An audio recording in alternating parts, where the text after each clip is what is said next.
Trauma Therapist Podcast, episode 549.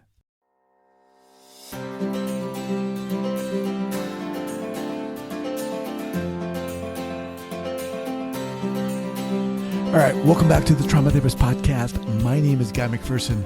My mission is to raise the awareness of trauma and to support and inspire new trauma therapists just starting out on the trauma-informed journey.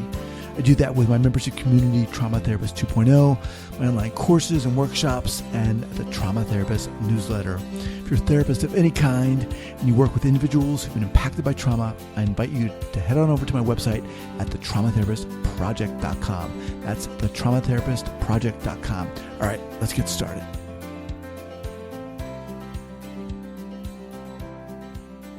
You ready?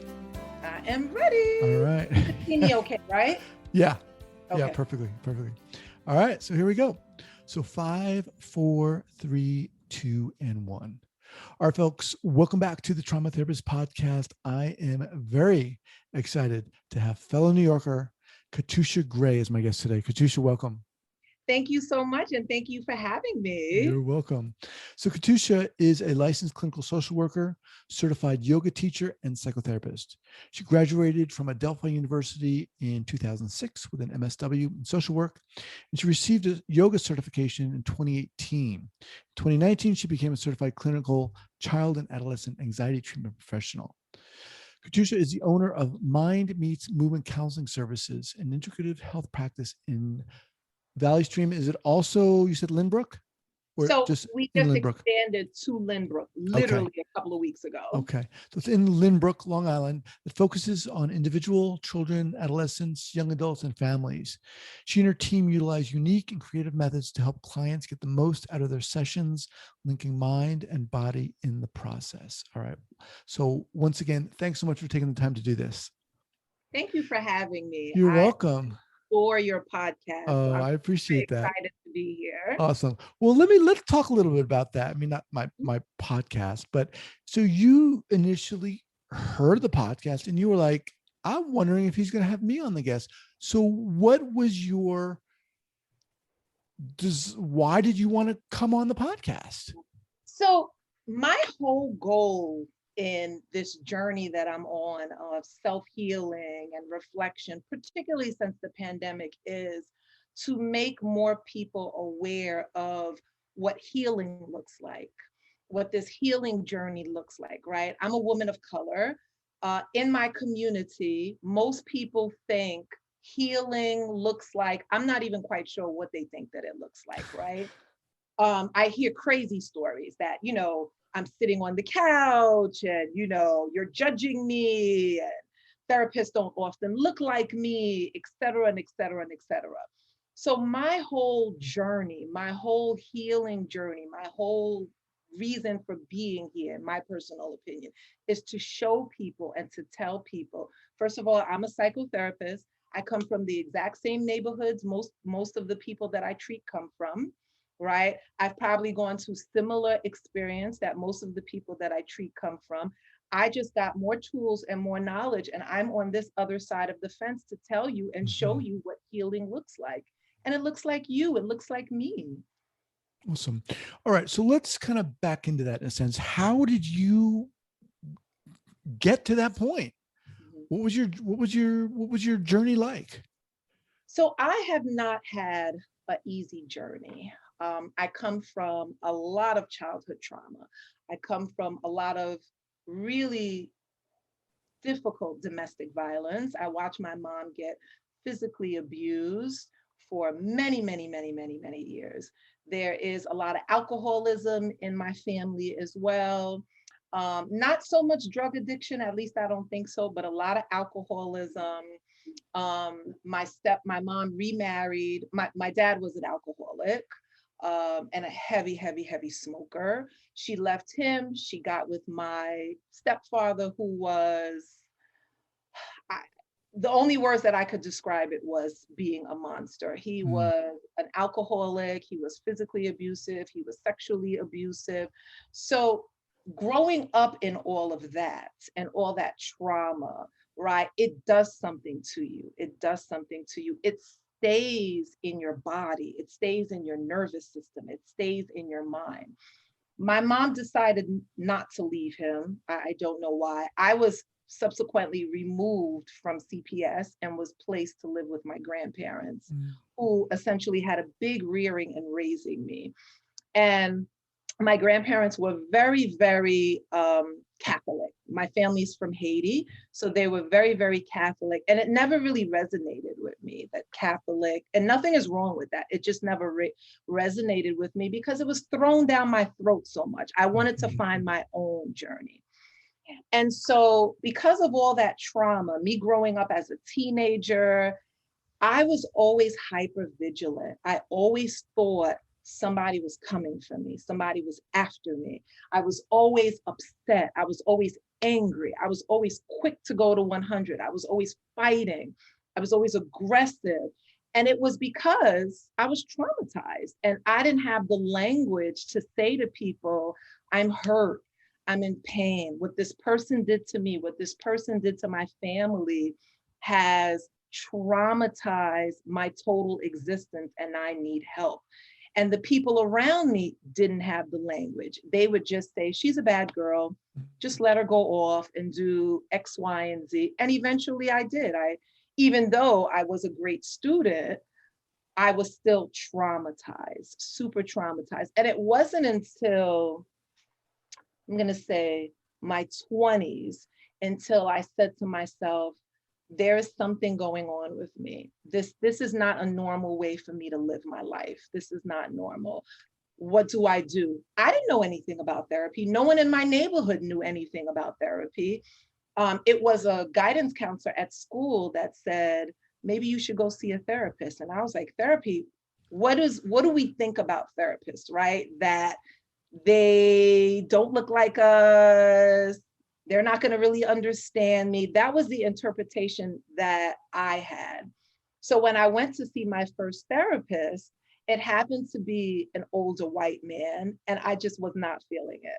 I was like, no, I'm not. I don't think so. I don't think this is for me. Lovely man. I just didn't think it was for me. So then I didn't go back. I continued to have that hypervigilant sense that someone was after me. I was always upset. I was always emotional. And then I had my son.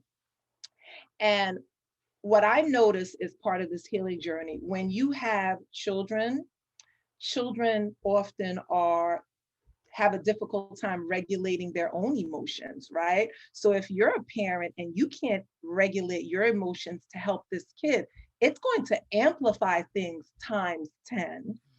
So things got amplified after I had my son times 10. And I was like, I need some help. This is not working. And then I went back and got another therapist who wasn't a woman of color, but she was a non-woman of color, she was lovely. And she's the one that really gave me the language to say, you've experienced trauma. How And did she do that? she really just gave me so much psychoeducation on the brain, my body. She made connections for me with your mind whenever you hear smoke. So for example, my stepfather was a really big smoker and he was a really big drinker. And I didn't realize whenever I was around someone who smoked and was around someone who drank, it triggered me. It instantly brought me back to him, instantly brought me back to all that trauma. I didn't know that. So my response would be, I need to fight. I need to fight. Somebody is coming for me, not realizing that it was the little girl that was traumatized, it bringing me back to that place. So she gave me so much psychoeducation on the brain, my triggers, my trauma, him, my sexual abuse, my mom's history. She just gave me so much psychoeducation that I really, really appreciated it. I want to just fast forward into a little bit because I stopped seeing her because I thought that I was doing well and I didn't feel like I needed to see her anymore. And even though I had a greater understanding for my trauma and she gave me some strategies, I still felt hypervigilant. I still felt like it was stuck in my body. And what started to happen is I started to develop these unbelievable migraines, unbelievable migraines. And I went to the doctor because I was like, there's something wrong with me. I'm having really bad migraines to the point that I can't see, I can't sleep at night. Wow. And she ran all these tests and test after test. I came back to her trying to get the results of the test, and I legitimately thought I had cancer because Mhm. I was like, there's just no way that I can have migraines like this and it not be something serious. And she was an amazing doctor. And she said to me, there's nothing going on. All your tests came back negative. And I was like, what? What Oh the my hell God. is wrong with me? What's wrong with me? Right. And she was like, you're probably stressed. Are you stressed? Like, stress? What are you talking about? Stress could really do that to you? That doesn't make any sense. Are you sure? She was an amazing doctor. She told me she thinks that it's stress. She talked about my own history. Have I experienced trauma? Which really doctors should talk about a lot more.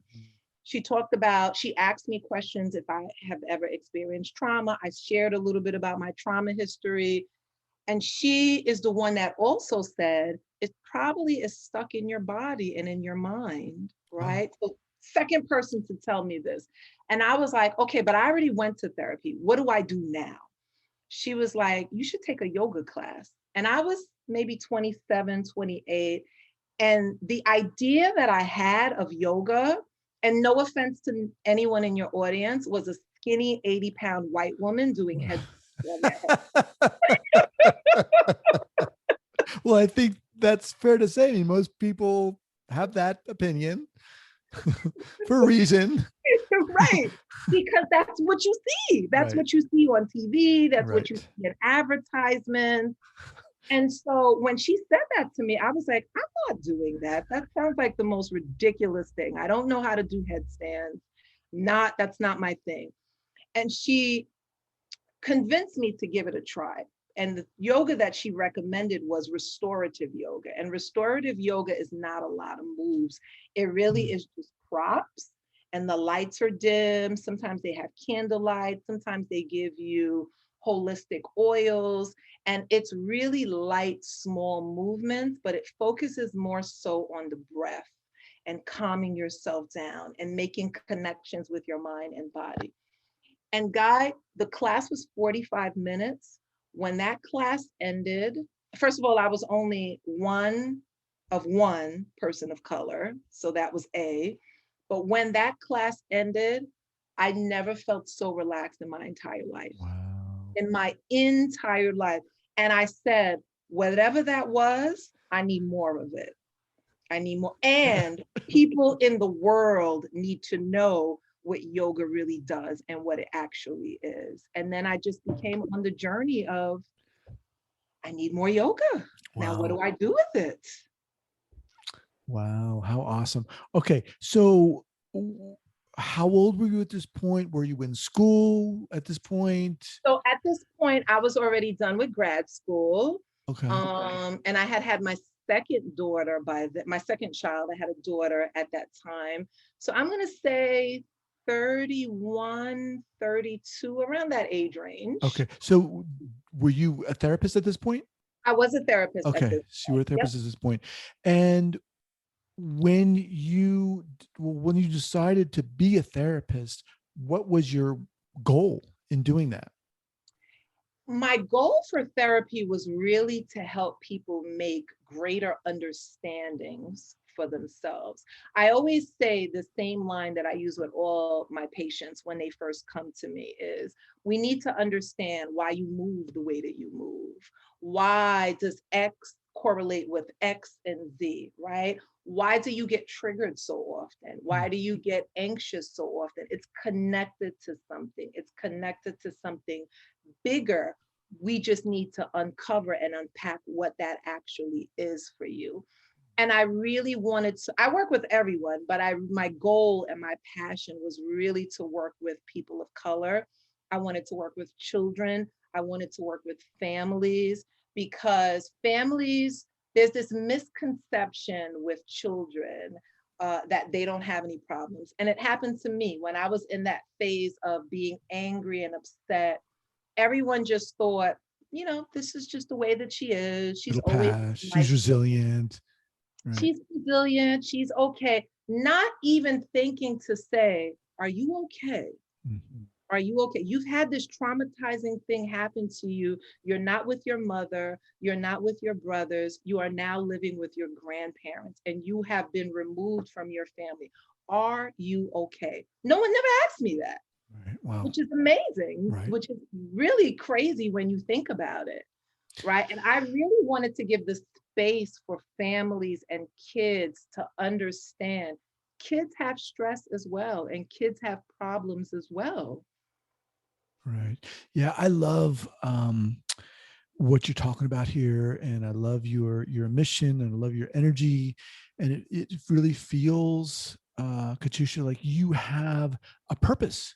Mhm, You really do, mhm. um, and it's really inspiring. I mean, the whole, you talked about, people of color and people of color feeling that, and again, rightly so, that therapy is a certain way. It's for certain people. Therapists are certain people.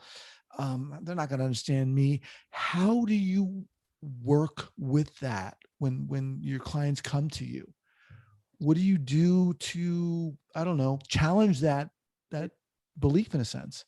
So I could say this, I don't have to sort of give much psychoeducation or challenge that sort of thought, because the majority of people that call me is, this is bigger than myself and I need help.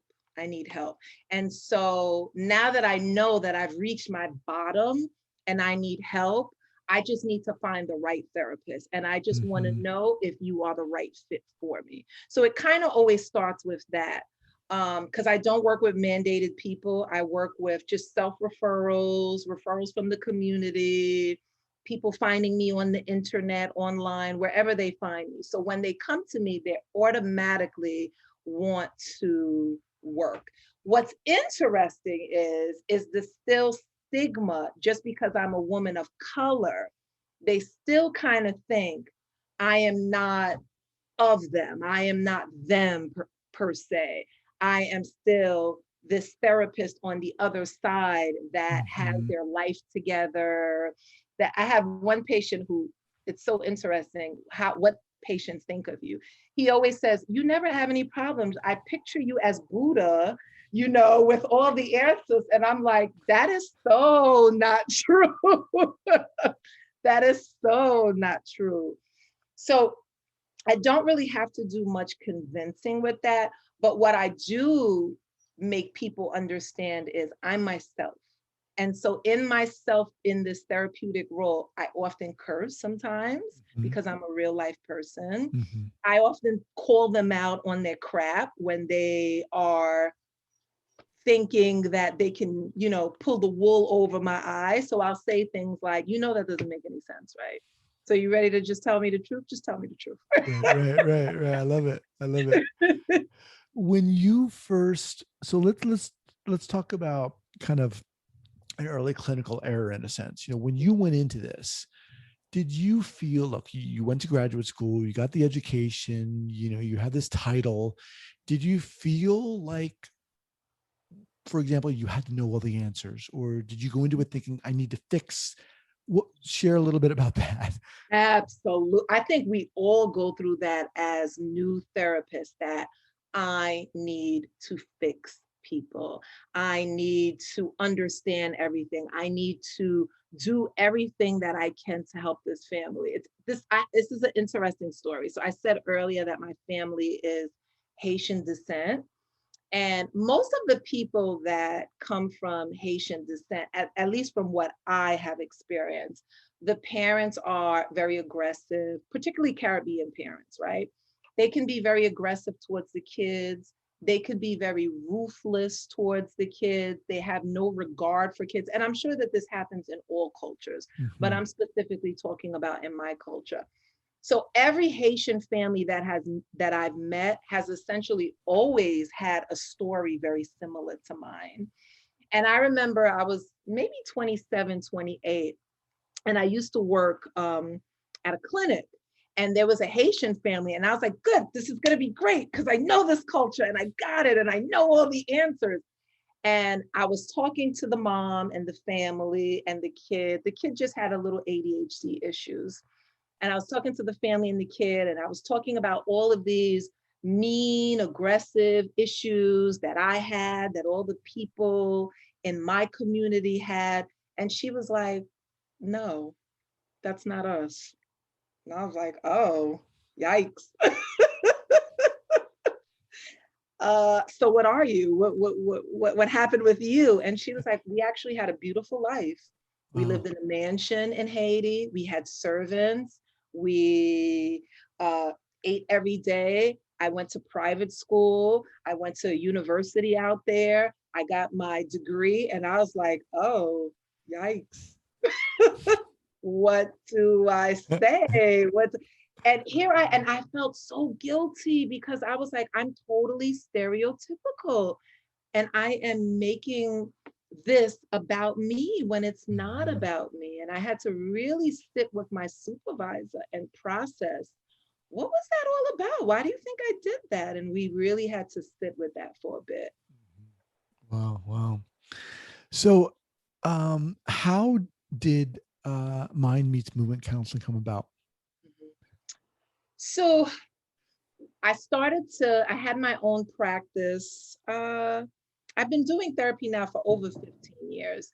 And once I got into yoga and I realized how much it helped me in my own trauma history, I said to myself, wouldn't this be awesome if somehow I could incorporate this in people's psychotherapy? So I started to start out with just breathing and just breath work, right? So making connections for people, because in my own journey, like I said, talk therapy took me but so far. I needed Mhm. to incorporate the body. And I wanted to make people who suffer from trauma understand as well that we need to incorporate some sort of body work because the mind is connected to the body. Mhm. And so I started out with breath work. I started out with breathing and making greater connections between your mind and the body. Sometimes I would give people, let's say, a positive affirmation while we breathe. Maybe we say a scripture that relates to you, something of that nature. And that started working. And then I was like, but I want to do a little bit more. What if we can do some movement, right?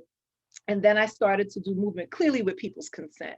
And then I started to do movement. And I was like, I think that I want to incorporate both. I don't want to just be a psychotherapist anymore. And I don't want to just be a yoga teacher. I want to do both.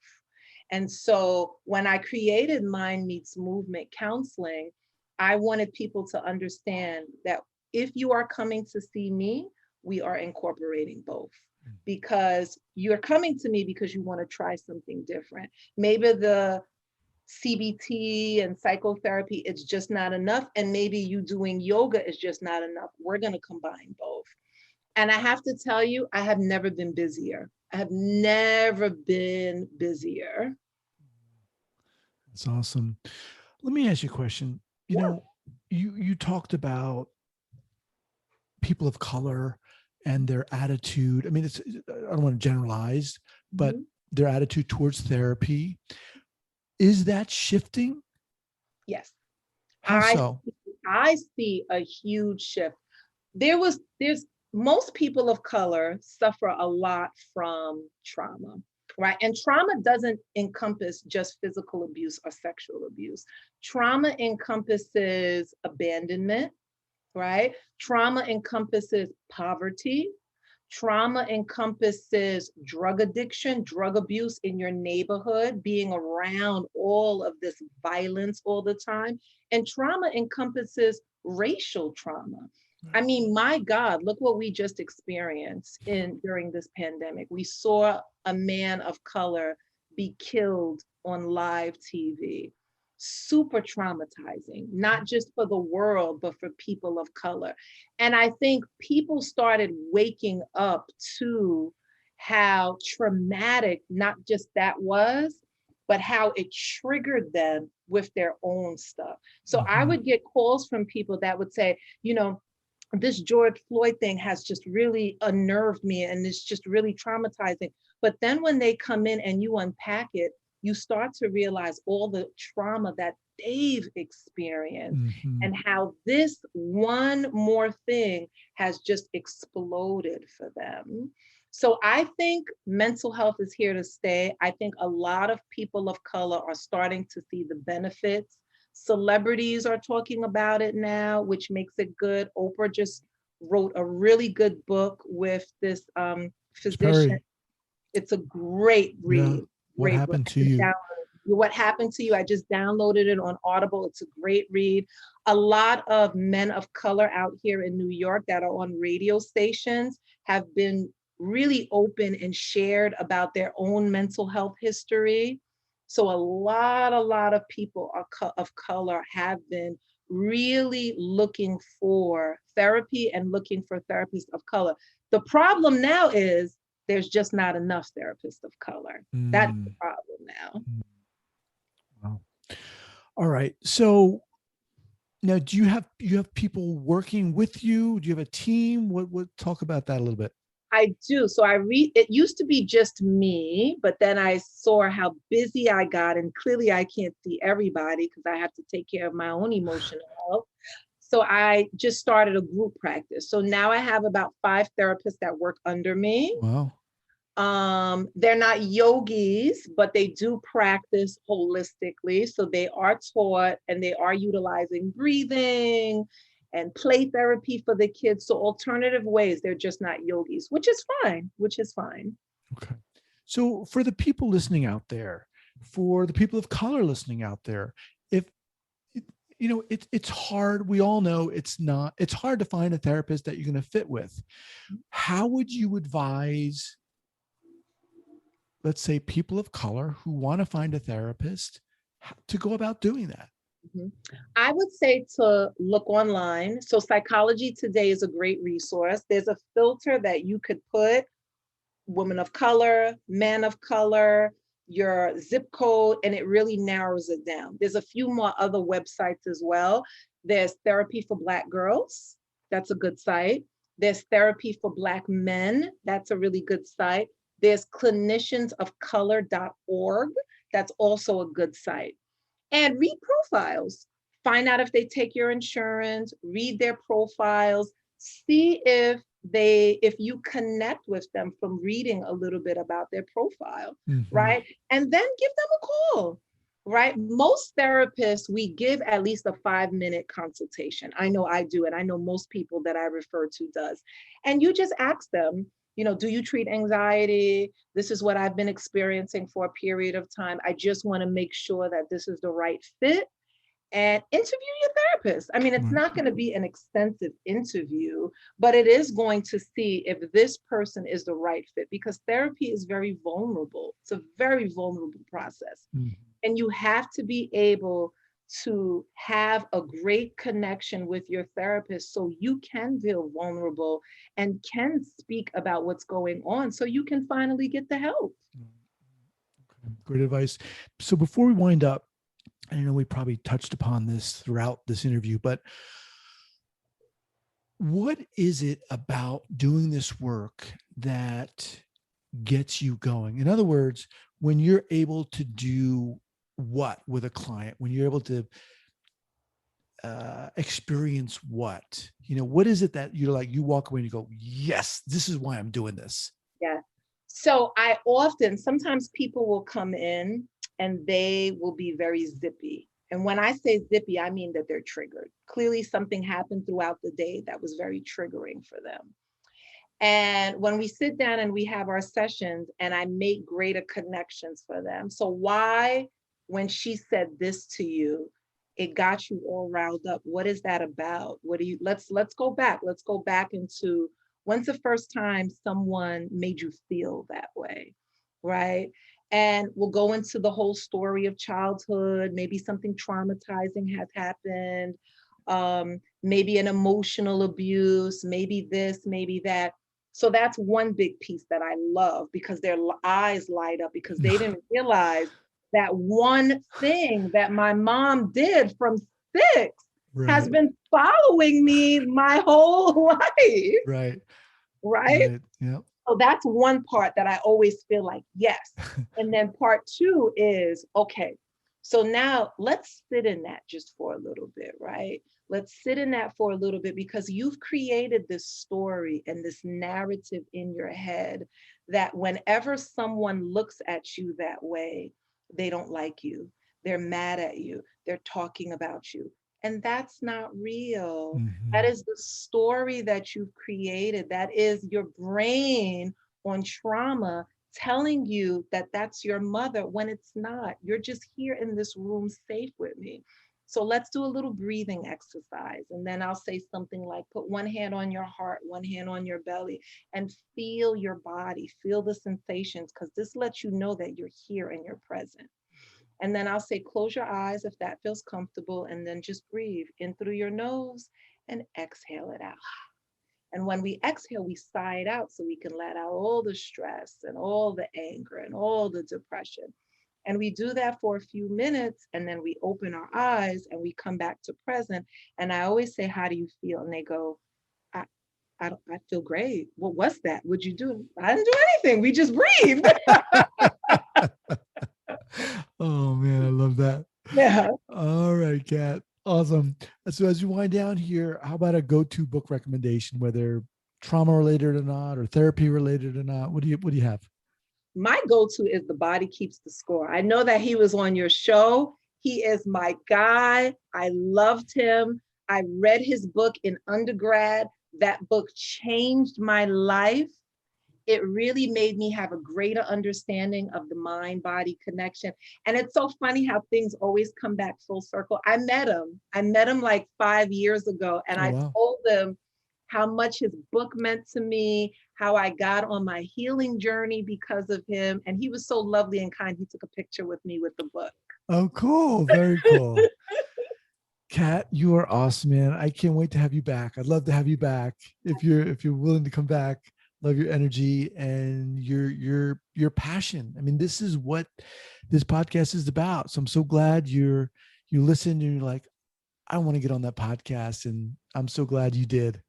Thank you so much. And thank you for having me. And I do want to say that you can probably put this in your show notes, that I created a small ebook that's free for all of your listeners. They just have to go to my website and type in free ebook. Okay. And it's a short 3-page small book where it talks a little bit more about the mind-body connection. And there's some yoga moves in there that has to do with mental health. Awesome. We'll have that linked up at the show notes page at the traumatherapistpodcast.com. All right, Kat, you are awesome and inspiring. Take care. Thank you. Thank you for having me. Bye-bye. Bye-bye.